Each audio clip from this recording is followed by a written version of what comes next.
Байцгаана уу та бүхэндээ энэ өдрийн мэндийг хүргэе.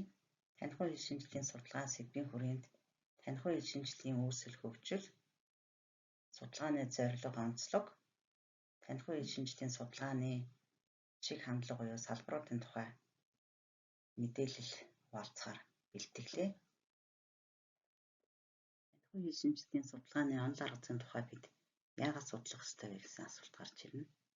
Монгол Хэл Уран зохиолын багш бидний хувьд суралцагчдад их хэлээр зөв сэтгэх, зөв ойлгох, яруу сайхан найруулгатай хэлэх, бичих, тайлбарлах, мэдлэг чадвар дадлыг эзэмшүүлэхэд танихгүй ил шинжлэлийн судалгааны онол арга зүй тус төхөн болох юм аа. Танихгүй ил шинжлэлийн судалгааны үүсэл хөгжлийг 1970-аад оны 2 дугаар хагастай холбоо авч үздэг.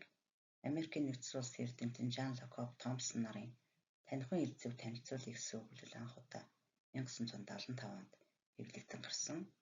За үүнээс хойш танихгүй ил шинжлэлийн судалгаа Европ дахин бас нэлээд хөгжиж танихгүй ил шинжлэлийн анхны сургагчид 1990-ад оны дундуур зохиогдсон гарсан байна.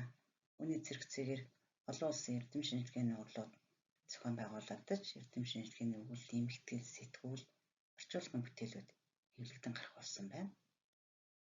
Манай улсад танихгүй ил шинжлэлийн судалгаа бас нэлээд эрчимтэй хөгжиж, танихгүй ил шинжлэлийн нэг сэтгэл бүтээлүүд хэвлэгдэн гарч байна. Танихгүй ил шинжилэл нь танихгүй шинжлэх ухаан, сэтгэц хэл шинжилэл, хэл шинжиллийн утга зүй, угсаа хэл шинжилэл гэсэн хэд хэдэн шинжлэх ухаан тулгуурлан хөгжиж ирсэн. Танихгүй ил шинжилэлт хэлний гүн бүтцийг судлах үүсгүүр хэл шинжиллийн утга зүй, хэрэглээ зүй, хэлцийн орчин үеийн онол гэсэн салбарууд бас бий болсон байна. Танихгүй ил шинжилэлт юуг хэрхэн судлах вэ? Чухам юуны тухай ухаан бэ гэдгийг судалгааны бүтээлүүдэд дараах байдлаар бичигдсэн байна.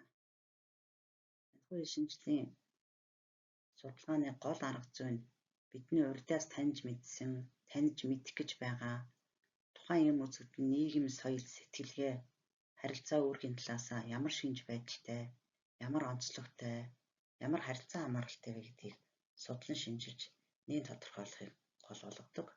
Өөрөөр хэлбэл үзэгдлийг хүртэн мэдрэх, эргцүүлж бодох, хийсвэрлэн сэтгэх гэх мэтээр улам бүр гүн гүнзгий, өргөн үрийн танин мэдэх боломжийг төхөмжилж өгдөг үйлдэл, үйл ажиллагааны нэгдмэл шинж, харилцаа хамаарлын тухай өгүүлдэг шинжлэх ухаан юм а гэж тодорхойлсон байна.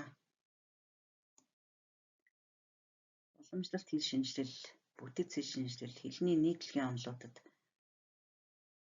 бүтэц загварч үтсэн хэлний баримт хэрэглэгдэх үнийг цуглуулах, бүртгэн товчоолох судалгааны чиг хандлагууд давамгайлдаг бол танихгүй ил шинжилэлт тухайн хэлний үзэгдэлд хийгдэх баримтыг чухам ямар утга, учир холбогдол тулгуурлыг хийх вэ гэдэгт ач холбогдлыг өгдөг.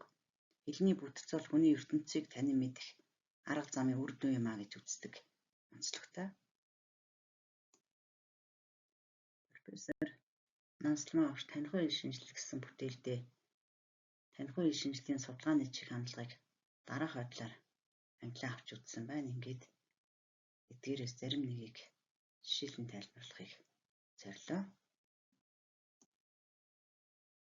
Хэлийг бүтээх, ойлгох үйл явцын судалгаанд хэлийг тухайн хэлээр харилцагч үндэстний ертөнцийг үзэх үзэл, ертөнцийг танин мэдсэн ухаарал ойлголт, мэдлэгийн баримт гэж үздэг. Монгол хэлэнд урмыг нь хугалахаар ууцыг нь хугал гэсэн хэлц байдаг. Энэ хэлцийг бид харилцаандаа харьцангуй түгээмэл хэрэглэдэг.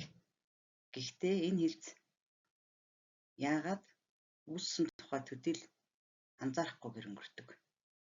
Энэ хэлцийн утга учирын тухайд Баянсан багшийн тайлбарснаар жишээлэн орууллаа. Та бүхэн сонирхон уншаарай. Хэлийг хэл ба танин мэдгүйн шалтгаан толгой, хүн хэл хоёрын харилцаа хамаарал гэх мэтээр тал бүрээс нь гүн гүнзгий судалж тайлбарлах нь танихгүй ил шинжиллийн хүн төвд бид суурилсан судалгааны гол арга зүй юм а. Бодит ус хийсвэр зүйлийг тэмдэглэх нь зөвөрлөн нэрлэх аргад үндэслэдэг. Үүний нэг жишээ нь бие төвд хэмжигдэх. Хүн нэрлэх гэж байгаа юм нь мэдрэх үед шууд хүртэгдэх боломжгүй үедээ бие төвд хэмжигдэх үнээр харьцуулан жишиж шууд бус нэрлэлтийг бүтээдэг байна. Жишээлбэл нүд үзүүрлэх, нүд хулжирлах, нүдийг олох, нүдийг бүртгэх, нүдэнд өртөх гэсэн хэлцүүд нь хүний дотоод сэтгэлийн үйл хандлага, хийсвэр зүйлийг хүний харах хэрэгтний нэр нүдтэй холбон үйлшүүлэн зөөрлөх аргаар бүтсэн байна. Хүн төвд судалгааны гол арга зүй нь хэлний баримт хэрэглэгдэхүүнийг үндэстний ахуй соёл, сэтгэлгээний онцлог, амьдралын туршлага дээр үндэслэн тайлбарлахыг чухалчилдаг. Жишээлбэл сүүнд халсан хүн тараг хүлээн, сүүгээ гашлахгүй тулд аргалаа сайн шавах хэрэгтэй гэсэн хэлцүүдийг Монгол сурагч оюутнууд хэрхэн тайлбарлахыг ажиглах зорилгоор хийсэн судалгаа байдаг. Нийслэлийн хэд хэдэн сургуулийн 8-9 дугаар ангийн 54 сурагчид сүүнд халсан хүн тараг хүлээн гэсэн тогтвортой хэллэлийн утгыг юу гэж ойлгож байгаагаа бичнэ гэсэн даалгавар өгөхөд 88% нь буруу тайлбарласан.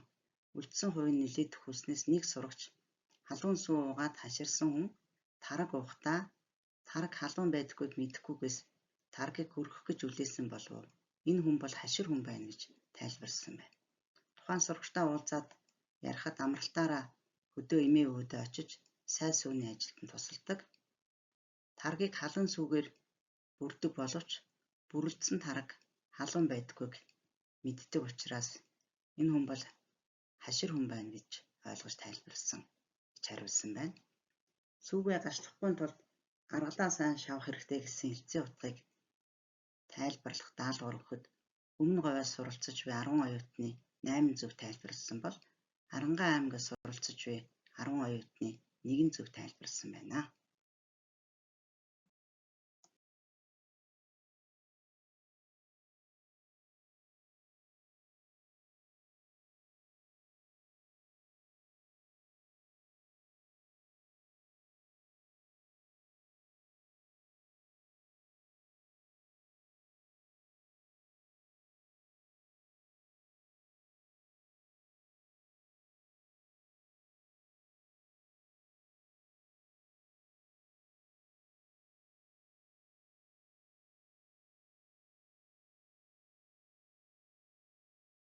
Эдгээр жишээнд амтан шуулах дүрслэх ур маягийг хэрэглэснээрээ хоёр зохиолчийн хэлний зүйрлэл нийтлэг.